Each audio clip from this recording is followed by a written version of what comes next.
제가 이틀 밤을 설쳤습니다. 지금 손에 막 땀이 나고 목이 뻣뻣해지고 심장이 두근두근합니다. 여러분이 은혜 받으시고 큰 소리로 아멘 해주시면 제가 더 힘을 내서 할 수 있을 것 같습니다. 함께 은혜 받는 시간이 되었으면 좋겠습니다. 할렐루야. 오늘 이 시간에도 살아계셔서 우리와 함께 하시며 날마다 우리에게 기적을 베푸시는 하나님을 찬양합니다. 저는 오늘 이 시간 저의 병을 고쳐주신 하나님의 놀라운 역사하심과 우리의 평생 사명, 전도 이 두 가지를 함께 나누고자 합니다.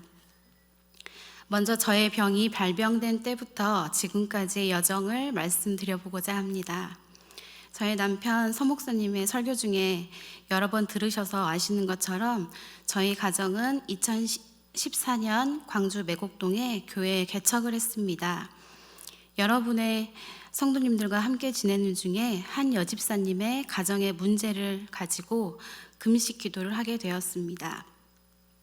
4일간의 금식 기도를 마쳤는데 몸무게가 6kg이 빠졌고 이렇게나 많이 빠진다고 하며 놀랐지만 건강에 이상이 있는 줄은 몰랐습니다. 그런데 얼마 지나지 않아 손가락 뼈가 아프기 시작했고 관절염인가 싶어 내과에서 엑스레이와 골다공증 검사 결과 정상이었고 기본 검사로 혈액 검사를 해놓고 왔습니다. 다음 날인가 내과에서 전화가 왔는데 남편과 같이 와보라고 하는 것이 뭔가 일이 생겼구나 싶었습니다. 들어보니 백혈구 수치가 4,000에서 10,000개 정도가 정상인데 3만이 넘어서 백혈병 같다고 하셨습니다.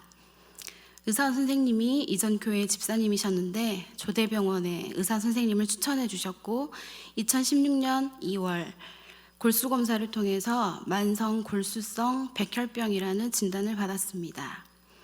백혈병이라는 것은 영화나 드라마에서만 들어보던 병명이라 실감이 나지 않았고 이 병이 혈액암이라는 것도 그때서야 알게 되었습니다.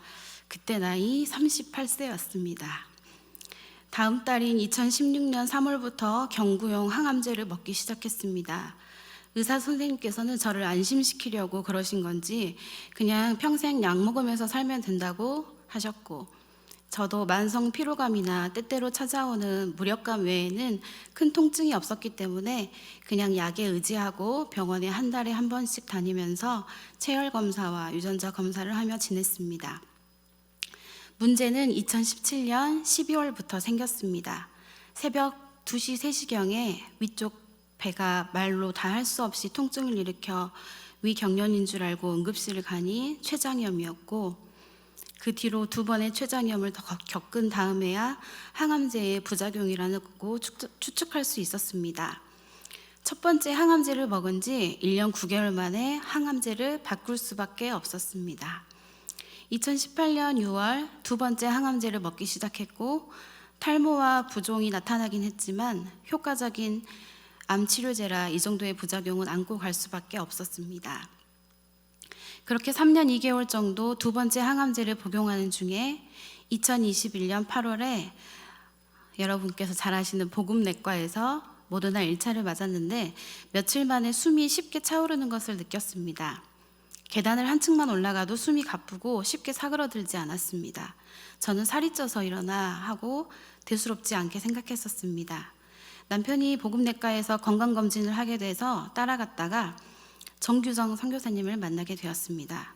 사모님, 백신 맞고 괜찮으신가요? 저는 요즘 숨이 좀 차는 것 같아요 했더니 제가 지병이 있는 걸 아시는 선교사님은 바로 청진기로 진찰하시고 뭔가 심상치 않음을 아셨습니다. 곧바로 심전도, 체열, 소변검사, 흉부 엑스레이, 심장 초음파를 하고 심장막에 물이 찬 심낭염과 폐에 물이 1리터 정도 차 있다고 하시면서 조대병원으로 얼른 가보라고 하셨습니다. 2021년 9월 1일 조대병원 진료를 보고 다음날 입원을 해서 시술을 해야 하는데 대학병원이 보건, 노조, 파업에 들어간다고 해서 입원도 하지 못하고 영광으로 그냥 돌아와야만 했습니다. 그러나 저의 마음은 불안하지 않고 평안했습니다. 이 또한 하나님께서 인도하고 계심을 믿었기 때문입니다. 시편 41편 3절에 여호와께서 쇠약한 병상에서 저를 붙드시고 저의 병중 그 자리를 다 고쳐 펴시나이다 말씀을 붙들고 기도하며 기도 동역자들에게 기도를 부탁했습니다. 파업이 언제 끝날지 모르는 상황에서 정규성 선교사님은 복음내과의 박모 선생님과 함께 개인 병원에서는 하지 않는 흉수를 빼는 시술을 해주셨습니다. 의료 장비도 대학병원처럼 갖춰져 있지 않고 폐에 비정상적으로 공기가 찰 수 있는 위험한 상황에서도 함께 기도하며 폐에서 900ml 정도의 흉수를 안전하고 완벽하게 빼낼 수 있었습니다. 정말 놀라운 하나님의 은혜였습니다. 그 뒤로 심낭염이 백신의 영향인지 혹 항암제의 부작용인지 알기 위해서 항암제를 중단했다가 다시 복용하니 또 물이 차올라서 조대병원에서 두 번째로 흉수를 빼게 되었습니다. 이걸 보시고 정규성 선교사님께서 서울로 한번 가보면 좋겠다고 하셔서 2021년 12월에 서울 성모병원으로 가게 되었고, 두 번째 항암제가 그래도 잘 반응하고 있으니 용량을 조금 낮춰서 먹기로 했습니다. 그러던 중 작년 1월에 또 숨이 차오르기 시작하고 2월에 복음내과에 가서 심장 초음파를 하니 폐동맥 고혈압인 것 같다고 응급 상황이니 당장 오늘 서울로 올라가라고 하셨습니다. 이때는 정말 응급 상황이구나 싶어 바로 짐을 싸서 남편과 서울에 갔고 10일 동안 입원을 하게 되었습니다. 입원 중 또 흉수가 찬 것을 알고 세 번째 흉수 빼는 시술을 하고 폐동맥 고혈압을 확인하기 위해서 심장을 확인하는 시술도 했습니다. 한번 PPT를 보여주시면 첫 번째가 1차로 복음내과에서 뺀 흉수고요. 두 번째는 조대병원에서 뺐던 흉수, 세 번째는 성모병원에서 뺐던 흉수입니다. 이 폐에 관을 넣어서 연결해서 물을 빼어내었습니다. 네, 흉수를 빼는 과정에서 너무 순식간에 물이 빠져나와서인지 쇼크가 와서 쓰러졌습니다. 얼마 후에 회복되어서 목사님께 급히 올라오라고 연락을 했고, 목사님은 금요일 저녁 9시에 SRT를 타고 병원으로 급히 올라와야 했습니다. 이때 우리 영광대교회 담임 목사님을 비롯해서 온 성도들이 함께 새벽마다 기도해 주셨음을 기억합니다. 여러분의 기도 덕분에 제가 평안한 마음으로 잘 견딜 수 있었음을, 늦었지만 이 자리를 빌어서 감사의 말씀을 드립니다. 만성 골수성 백혈병은 희귀 난치성 질환인데 두 번째 복용했던 항암제의 부작용으로 생긴 이 폐동맥 고혈압도 희귀 난치성 질환으로 겹쳐서 찾아왔습니다. 이때는 이런 마음도 들었습니다. 하나님, 이게 무슨 일인가요? 희귀 난치성 질환이 한 개가 더 생기다니요. 백혈병 진단을 받았을 때처럼 실감도 안 나고 믿기지 않았습니다. 작년 2월 세 번째로 항암제를 바꾸고 폐동맥 고혈압 약까지 덤으로 먹게 되었습니다. 그런데 세 번째 항암제는 가장 강한 부작용이 왔습니다. 얼굴부터 온 몸이 부종이 생겨서 6일 만에 5kg가 찔 정도여서 밖에 나갈 수가 없었습니다. 조금 충격적인 사진이지만 제가 사진을 가지고 왔습니다. 아까 목사님이 저희 남편이 이 PPT를 보더니 제 첫 번째 사진 눈을 크게 한 거 아니냐고 물어보더라고요. 원래 제 눈이고요. 점점 눈이 안 보이죠. 눈에서 막 진물처럼 이렇게 물도 나오고 눈을 뜰 수 없을 정도였습니다. 네, 없애주세요. 점점 용량을 줄였는데도 부종은 계속 생겨났습니다. 몇 달간 약을 중단하고 줄이기를 반복하다가 5월에 순환기 내과와 혈액내과를 갔는데 놀라운 일이 생겼습니다. 혈액내과에서는 유전자 수치가 0으로 잘 나오고 있으니 항암제를 중단하는 것을 시도해 보자고 하셨고, 순환기 내과에서 심장 초음파를 했는데 심장이 정상으로 돌아왔다는 것입니다. 할렐루야. 약을 복용한 지 3개월밖에 안 됐는데 희귀 난치성 질환이라던 이 병이 정상이 되었다고 의사 선생님이 특별 케이스로 기록해 두겠다는 것입니다. 이 주치의께서는 한국폐고혈압학회 초대 회장으로 의사들의 교과서를 집필하시는 권위자이신데 많이 놀라셨습니다. 축하합니다 하고 외치셨습니다. 당장 약을 중단하면 안 좋아질 수 있으니 6개월간 더 먹어보자 하셨고, 작년 11월까지 약을 먹었고 심장 초음파가 결과 더 좋아졌다고 했습니다. 이제 올해 5월에 마지막 심장 초음파 결과 정상이 나오면 완치 판정이 됩니다. 완치시키신 줄 믿습니다. 할렐루야. 아직까지 폐동맥 고혈압의 완치법은 없고 조절하는 수준이라고 하는데, 만물의 창조주여 우리의 아버지 되시는 주님은 이렇게 놀라운 기적을 행하셨습니다. 항암제도 중단하면 6개월 이내에 재발이 많이 된다고 하는데, 약을 중단하고 현재 9개월째 정상적인 백혈구 수치를 유지하고 있습니다.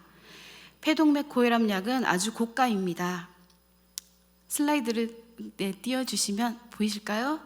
그동안 80일 약제비가 총액이 390만 원, 120일분은 584만 원이 나왔는데, 하나님 은혜로 무료로 받아서 복용할 수 있었습니다.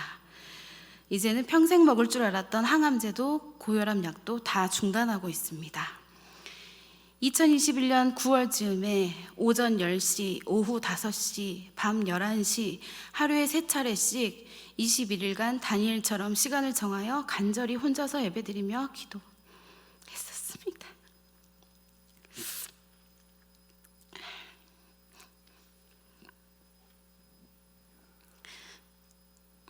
믿음의 본이 되시는 시어머니와 친정어머니, 남편도 같은 시간에 함께 기도해 주었습니다. 부작용이 가득한 항암제를 끊게 해주시고, 기적을 통해서 불신자도 인정할 수밖에 없는 간증으로 전도자가 되도록 기도했는데 이렇게 완벽하게 응답하셨습니다.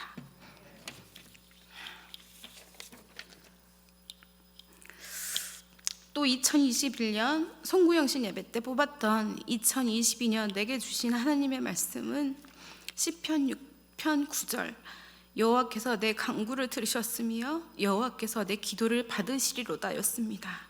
그래서 2022년에는 나의 기도를 응답하시겠구나라는 기대함이 있었는데, 그 말씀대로 이루신 주님을 찬양합니다. 긴긴 투병 기간 동안 저는 무엇을 알고 깨닫게 되었는가? 10가지를 한번 적어보았습니다. 첫 번째, 아픈 자의 마음을 공감하고 위로하고 격려하고 하나님을 전하기. 두 번째, 기적을 이루시는 하나님. 세 번째, 쉬지 않고 일하시는 하나님. 네 번째, 기도에 응답하시는 하나님. 다섯 번째, 하나님의 때에 이루시는 하나님. 여섯 번째, 그 하나님을 신뢰하고 기대하며 기도하기. 일곱 번째, 고난을 통해 살아계신 하나님을 깊이 체험하게 하심. 여덟 번째, 결국엔 나의 믿음을 더욱 굳게 하시기 위함임. 아홉 번째, 기도의 동역자들과 기쁨을 함께 누리고 간접 체험으로 함께 믿음 성장하게 하심. 열 번째, 어떤 상황에서도 주님만 빛나시게 하고 주님께만 영광 돌리기입니다. 저는 특별한 체험을 통해 살아계신 하나님을 더 깊이 체험하였지만 우리는 날마다 기적을 체험하고 있습니다. 숨을 편하게 쉬는 것도 기적이고, 아침마다 눈을 뜰 수 있음도 기적이며, 사랑하는 사람이 우리 곁에 있음도 기적입니다. 가장 기적 중의 기적은 내가 지금 이 시간 예수님을 믿고 있다는 것이 기적입니다. 사랑하는 성도 여러분, 우리는 늘 하나님이 이루시는 기적 속에 살고 있음을 알고 감사하시기 바랍니다. 또 한 가지 우리의 평생 사명, 전도에 대해서 나누고 싶습니다. 이렇게 하나님을 경험하고 그 은혜를 누리다 보니 예수님을 전하고 싶은 마음이 솟구쳐 올랐습니다. 병원에서 만나는 사람마다 예수님을 전하고 싶고 그들을 위로해주고 싶어졌습니다. 살아계신 하나님을 만나게 해주고 싶어졌습니다. 코로나 이전에는 영광초등학교에 일주일에 한 번씩 유초등부 선생님들과 함께 가서 복음을 전하고 간식도 주고 반 아이들 얼굴도 보는 기쁨이 있었는데, 코로나 이후 모든 것이 달라졌고 이 시대가 달라지고 있습니다. 이름도 전화번호도 안 가르쳐주는 아이들이 태반이고, 가끔 선생님들이나 학부모들의 제지를 받기도 했습니다. 전도하고 싶은 마음은 있고 어떻게 하면 될까 싶었는데, 작년 가을에 한 사모님을 통해 온라인 전도학교 프로그램을 접하게 되었고, 이 전도학교를 통해 마음뿐이던 전도 열정을 실천할 수 있겠구나 기대가 되었습니다. 전도의 도구도 있었고, 처음 보는 아이들에게 말을 거는 것도 편한 성격인데도 항상 마음뿐 노방 전도도 차일피일 미루며 선뜻 나가지 못했습니다. 그런데 전도훈련을 통해 한 주 한 주 미션을 수행해야 하고 조원들과 다 같이 기도하며 서로의 모습 속에서 도전을 받다 보니 행동으로 나아가게 되었습니다. 우선 전도 대상자를 10명 작정했습니다. 한 명 전도하기도 힘든데 10명을 작정하라니 가능할까? 라는 생각이 들었지만 순종함으로 나아갔습니다. 기도하면서 생각나는 사람들의 이름을 적어보았습니다. 이전 직장의 동료, 영광유치원에서 만났던 학부모, 수년 동안 만나지 못했던 외삼촌과 작은아빠, 사촌 동생들, 막내딸의 친구들이었습니다. 전도훈련의 순서에 따라 먼저 오랜만에 연락하는 것에 어색함을 풀기 위해서 칭찬의 카톡부터 날렸더니 다들 고마워하고 기분 좋다고 하며 마음을 여는 포인트가 되었습니다. 그리고 가장 이루고 싶은 마음의 소원을 자연스럽게 물어보고 바로 기도해 줄 때 거의 모든 사람들이 감사하다고 했습니다. 예수님을 믿지 않는 사람들이지만 기도를 해주면 대부분 좋아합니다. 대부분의 사람들이 가정의 행복과 건강, 평안이 가장 소원이라고 합니다. 그 소원을 위해서 기도는 해주되 우리의 인생은 때때로 불행한 일이 생기기도 하고 건강을 잃을 때도 있고 평안하지 못할 때도 있음을 말하며 그 모든 순간에 하나님이 함께 하시면 능히 이겨낼 수 있다는 짧은 간증을 들려주었습니다. 나중에 막내딸의 친구가 반응이 좋아서 초청장을 만들어서 집에 초대해서 홈파티를 열었고, 네, 슬라이드 보여주시겠어요? 네, 처음 초청장을 만들어서 집에 초대해서 홈파티를 열었고 CCC 선교회에서 나온 사형리 영상을 보고 함께 두 손 모아 영접 기도를 하니 참 진지하고 뭉클하고 은혜로웠습니다. 아이들이 좋아하는 편의점 모바일 쿠폰을 주는 경품 추첨도 했는데 아주 좋아하고 분위기를 고조시킬 수 있었습니다. 작년에 중1이었던 막둥이 친구들을 초대했는데 나이대를 맞춰서 함께 초대하는 것이 어색함이 덜하고 믿는 친구들도 함께하니 그들의 신앙 또한 체크할 수 있어서 좋았습니다. 홈파티에 왔던 은진이라는 친구가 작년 12월 4일 주일에 학생회 예배에 나왔습니다. 가장 마음을 쓰고 다가가고 기도했던 우리 준혁이 엄마도 12월 4일 주일에 교회에 등록하고 열심히 주일 예배를 드리고 지금 이 자리에도 나와 있습니다. 매주 예배를 드리고자 애쓰는 준혁이 엄마를 볼 때마다 얼마나 이쁘고 감사한지 모릅니다. 할렐루야, 기쁨의 열매 주신 하나님께 감사드립니다. 그러나 전도 대상자 모두가 같은 반응이 있는 것은 아닙니다. 이렇게 교회까지 나오는 분도 있고 연락할수록 부담스러워하는 분도 있고 연락을 두절하는 분도 생깁니다. 그러나 우리는 실망하지 말아야 합니다. 처음에 읽었던 갈라디아서 6장 9절의 말씀을 보시면 한번 띄워주시겠어요? 우리가 선을 행하되 낙심하지 말지니 피곤하지 아니하면 때가 이름에 거두리라 고 하셨습니다. 피곤하지 아니하면을 개역 개정에서는 포기하지 아니하면이라고 합니다. 우리가 선을 행하되 낙심하지 말지니 포기하지 아니하면 하나님의 때가 이를 때 반드시 열매를 거두리라고 약속하셨습니다. 그 말씀대로 이루실 줄 믿습니다. 하나님께서도 우리를 포기하지 않으시고 구원의 길로 인도하신 것처럼 우리도 하나님의 마음을 가지고 그들을 주님께로 인도하는 축복의 통로가 될 수 있습니다. 저도 태신자 10명 중 2명은 교회에 나왔지만 아직 나오지 못한 분들을 위해서 계속 기도하고 때때로 연락하고 만나며 좋은 관계를 유지하고 있습니다. 하나님의 때에 구원하실 것을 믿기에 포기하지 않고 나아가려고 합니다. 마지막으로 전도할 때 여러 가지 중요한 것이 있지만 제가 느낀 5가지의 중요한 것을 말씀드리고 싶습니다. 첫째, 함께할 공동체가 중요합니다. 혼자서도 전도할 수 있지만 꾸준히 오래 하기는 참 힘든 것 같습니다. 때로는 좌절하기도 하고 포기하거나 게을러질 수도 있습니다. 그렇지만 전도서 4장 12절 말씀, 한 사람이면 패하겠거니와 두 사람이면 맞설 수 있나니 세 겹줄은 끊어지지 아니하느니라 말씀처럼 우리 모두 같은 마음을 가지고 함께 응원하며 한다면 거뜬히 할 수 있으리라 생각합니다. 둘째, 약속의 말씀을 붙잡고 믿는 것이 중요합니다. 시편 126편 5절에서 6절을 보면 눈물을 흘리며 씨를 뿌리는 자는 기쁨으로 거두리로다. 울며 씨를 뿌리러 나가는 자는 반드시 기쁨으로 그 곡식단을 가지고 돌아오리로다. 반드시 기쁨으로 거둘 수 있다는 이 약속을 믿고 나아가야 합니다. 셋째, 매일 인내하며 끈기 있게 하는 기도가 중요합니다. 저는 10명의 전도 대상자를 놓고 8주 동안 매일 기도하였습니다. 이름이 머릿속에 박혀서 어디서든 기도하였습니다. 날마다 그들을 생각했습니다. 저에게 하나님의 마음을 부어주시라고 기도하였습니다. 우리 교회도 샬롬 부흥 전도 기간에 맞추어 나를 통해 한 영혼이라도 살려주시기를 간절한 마음으로 기도했으면 좋겠습니다. 하나님께서 가장 원하시는 그 소원, 영혼 구원을 위해서 온 힘을 다해 끈기 있게 기도하면 좋겠습니다. 기도하면 내가 하는 것이 아니라 하나님께서 일하십니다. 넷째, 물질의 섬김이 중요합니다. 그 영혼을 위해 쓰는 모든 물질은 전도비인 것입니다. 사랑을 하면 주고 싶습니다. 기도도 해주고 싶고 복음도 전해주고 싶습니다. 또 밥도 사주고 차도 같이 마시고 선물도 주고 싶어집니다. 이 모든 것을 아까워하지 않고 기쁨으로 섬길 때 우리 주님은 더 풍성한 것으로 채워주실 줄 믿습니다. 넷째, 전도 관리가 중요합니다. 다섯째입니다. 전도 관리가 중요합니다. 교회에 등록만 시켜놓고 뭔가 다 한 것처럼 내버려 두면 안 됩니다. 아기를 10달간 품어 낳았으면 잘 키워내야 합니다.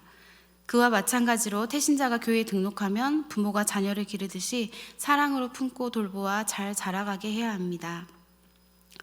저도 교회로 인도한 성도들에게 가끔 연락도 하고 안부도 물으면서 주일 예배에 함께 하도록 독려하고 있습니다. 등록하여 스스로의 힘으로 정착할 때까지 꾸준한 관심과 사랑이 필요합니다. 사랑하는 성도 여러분, 전도는 생명을 살리는 일이기에 하나님께서 가장 기뻐하실 것입니다. 하나님께서 기뻐하실 이 일에 우리를 부르셔서 사용하십니다. 우리가 순종함으로 나아간다면 반드시 역사가 나타날 것입니다. 이 위대한 역사에 우리 모두 함께 하시는 성도님들이 되시길 바랍니다. 감사합니다.